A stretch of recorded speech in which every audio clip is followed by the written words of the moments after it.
I'd been a mechanic since high school, but as a young adult, I found myself drawn to the freedom of the open road. At 20, I landed a job driving trucks for a local company in Pennsylvania. Life was good except for one thing: my boss. Fred, the part owner, had an issue with me from day one. He'd always assumed I was doing something wrong, but never had any proof.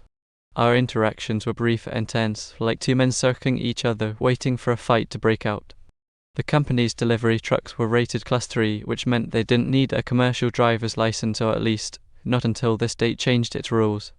With the new federal commercial driver's license system, our trucks would be classified as Class B, requiring a CDL and extra testing. I was stuck. The deadline loomed: 3 months to get my CDL, or I'd lose my job. My manager, John, seemed sympathetic, but when I asked if the company would cover the cost of getting my license, he shrugged. "Don't know." That's all he said. I knew I couldn't afford a truck driving school, so I had to find another way.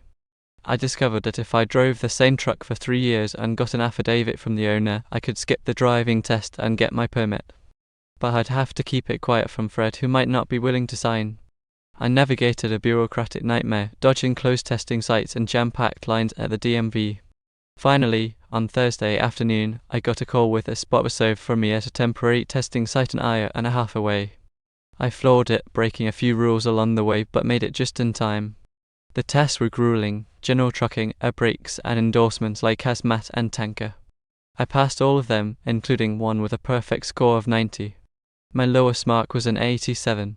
With my CDL secured, I got another pay raise and about 25 hours of overtime to boot. It was the most money I'd ever made in a short period. But working for Fred had taken its toll on me. A year later, I left the company and continued driving trucks for another decade. Having that CDL gave me an edge, opening doors to better jobs and higher pay. But that's not the story of getting my CDL. It's about finding a way to succeed in a system stacked against you. It was a fight, but I won, and that changed everything.